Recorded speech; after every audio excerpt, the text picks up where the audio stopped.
I am 85 years old, and 3 months ago, I died for 10 minutes on the corner of my street. Not because my heart stopped, but because my name vanished from inside me. If you think your memory will stay with you just because you have always been smart, you are making the same arrogant mistake that almost turned me into a piece of old furniture in this house.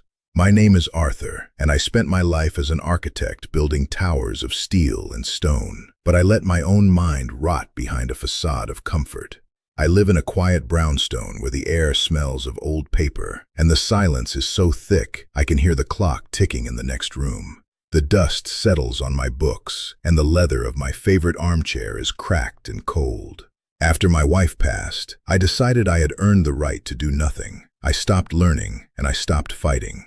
I sat in front of the television and let the hours bleed together. I thought I was resting, but I was actually rotting. The breaking point happened on a cold morning in autumn. I put on my heavy coat and walked toward the diner I have visited every day for 40 years. I knew the rhythm of the traffic and the way the light hit the bricks. But then everything stopped. I was standing on the sidewalk, and the world became a blur of shapes and noise. I looked at my hands and did not know who they belonged to. I did not know if I was going to buy bread or if I was waiting for a bus that would never come. I was a ghost in a coat. A younger neighbor saw me and took my arm. He spoke to me in that soft voice people use for the dying. He looked at me with pity. That pity felt like a slap in the face. He led me back to my door, and the sound of it locking behind me was the loneliest sound I have ever heard. I realized then that I was not losing my mind to age. I was throwing it away. I was choosing the easy path, and it was leading me straight into a darkness I could not design my way out of. I spent 40 years designing structures that were meant to outlive the people who walk through their doors. Skyscrapers in New York and stone libraries in Boston. I was an architect, and I made the arrogant mistake of believing my own mind was a finished project. I thought that once the blueprints were drawn and the walls were up, I could just sit back and let the maintenance slide. That is the great lie we all buy into when the hair turns gray. We tell ourselves that effort is a debt we have finally paid off, and that comfort is the ultimate reward. I decided that I had earned the right to be still. I traded the chaos of real life for the silence of a routine that asked nothing of me. I sat in that same cracked leather armchair every single afternoon, watching the shadows move across the floorboards until the room went dark. I ate the same 3 meals on rotation because the thought of learning a new recipe felt like a burden I no longer had to carry. I let the voices on the television fill the space where my own curiosity used to live.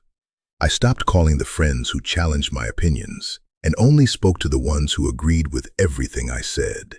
I was living on autopilot, and I was proud of how smooth the ride felt. You are likely doing the exact same thing right now. You choose the easiest route to the store. You scroll through the same digital feeds that confirm what you already believe. You avoid the book that looks too difficult because you think you have already learned enough. You think you are being kind to your tired brain, but you are actually building your own cage, one easy choice at a time.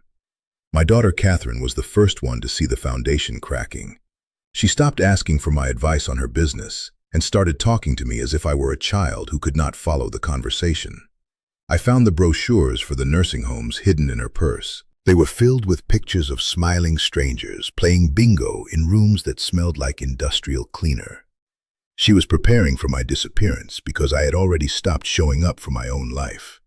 I was becoming a ghost in my own hallways, and the thief of memory was already sitting at my table, waiting for the lights to go out. It happened on a Tuesday morning in late October. The air was sharp enough to sting my lungs, and the sidewalk was covered in those wet yellow leaves that stick to your shoes like a bad memory. I was walking to the diner, just like I had done 10,000 times before.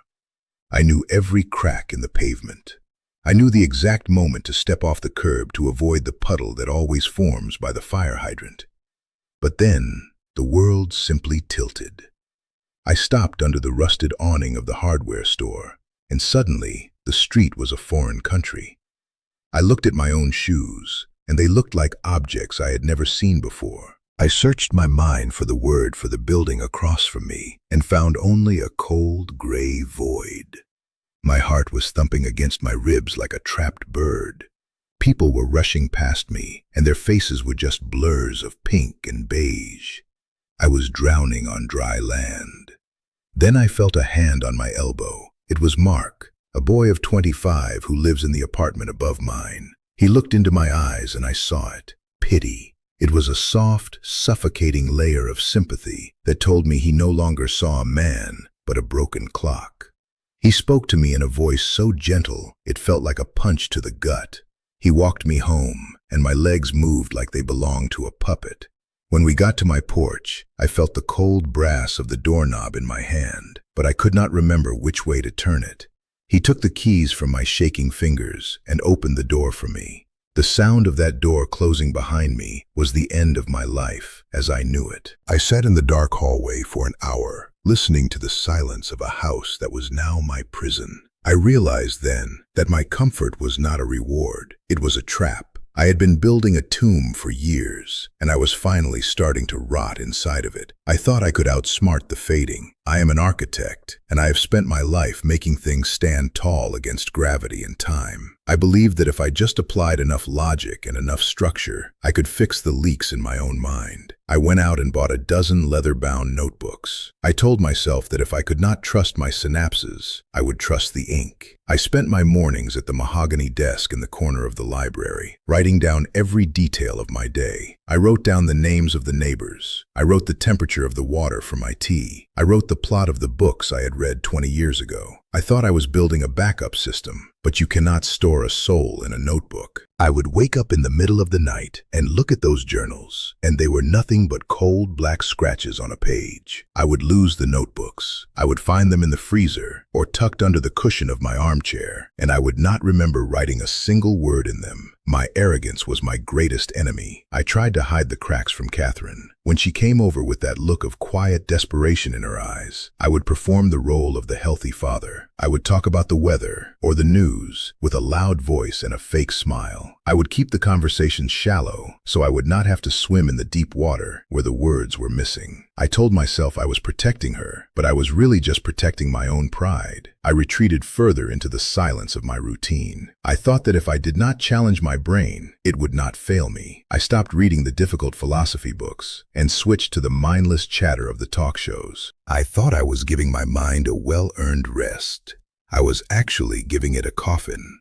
I sat in that room and watched the dust motes dance in the light, and I felt my world shrinking until it was no bigger than the chair I was sitting in.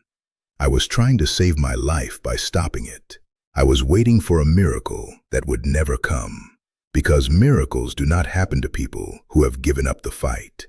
I was starving my mind of the very thing it needed to survive, which was the friction of a difficult life. Every easy choice I made was a brick in the wall that was slowly cutting me off from the man I used to be. I was building my own tomb and calling it a sanctuary. I was so afraid of the struggle that I welcomed the rot. You might be doing the same thing. You might think you are being gentle with yourself, but you are really just making it easier for the shadows to move in. The silence is not your friend. The comfort is a predator that eats you from the inside out, and by the time you realize you are empty, there is nothing left to fight with. I stood in my hallway and looked at the faces in the old photographs, and for the first time, I felt the cold realization that I was becoming a stranger to my own history, and all the notebooks in the world could not bridge the gap. I look at these walls of books, and sometimes I feel like they are judging me for the years I spent ignoring their wisdom. I feel very alone in this silence, and the weight of what I almost lost is heavy on my chest. You, listening to me right now. I need to know if there are still real people out there, or if I am just a ghost talking to a machine. Where are you watching this from? Is it day or night there? Tell me in the comments below.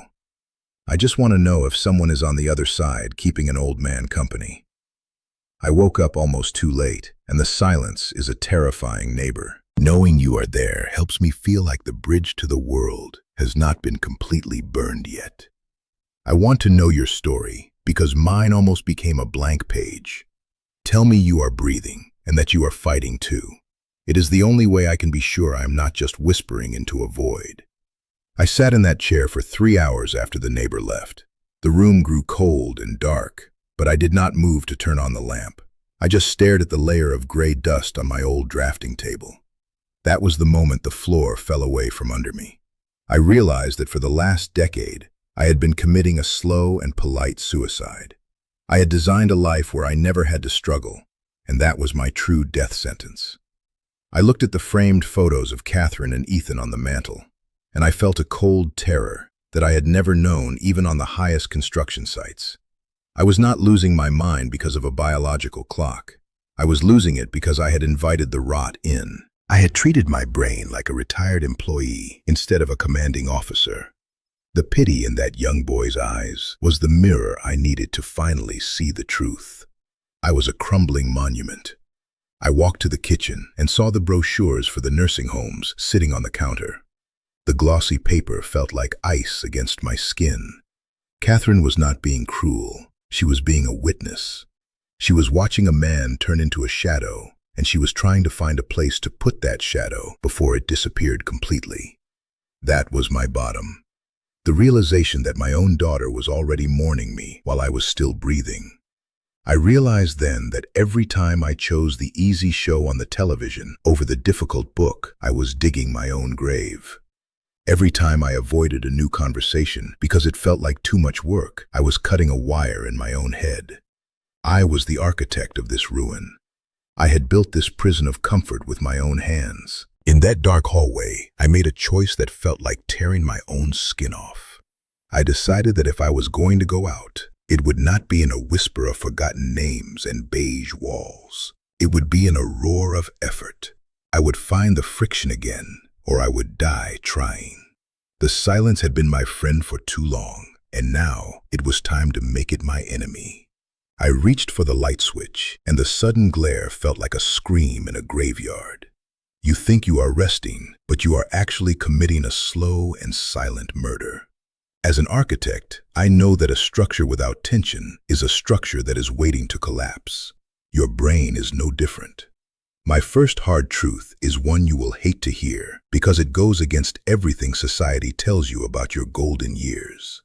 Comfort is poison, pure and simple. Every time you choose the easy way, every time you let a piece of technology do the thinking for you, or you take the same shortcut to avoid a moment of frustration, you are creating a deadly shortcut in your own head. You are training your synapses to stop trying. When you stop struggling, you stop existing. I spent years avoiding the friction of a difficult book or a new skill because I thought I had earned the right to be lazy. I was wrong. I was just making it easier for the shadows to move in. You have to seek the struggle. You have to find the things that make your head hurt and lean into them today, because tomorrow you might not have the capacity to even try. Second, you need to look at that screen in your living room and see it for what it truly is. Television is the morgue of the mind. It is a one-way street of passive information that asks nothing of you and gives you nothing but a fake sense of connection. It is a sedative that tricks you into thinking you are still part of the world, while it slowly rots your ability to process reality. This passivity destroys your neuroplasticity. Your brain does not care about the news or the weather. It cares about active processing. If you are not arguing with a concept or solving a problem or creating something from nothing, you are just sitting in the waiting room of your own funeral. I sat for thousands of hours letting those flickering lights wash over me, and all it did was wash away my own identity. And third, you must understand that isolation is the diet of dementia. I do not just mean being alone in a house. I mean the isolation of repetition. Talking to the same 3 people about the same 3 topics for 10 years is the same as not talking at all. It is a loop that reinforces the walls of your own cage. You need the discomfort of a new face. You need the heat of a disagreement. You need to be challenged by ideas that make you angry or confused, because that confusion is the spark that keeps the wiring from rusting.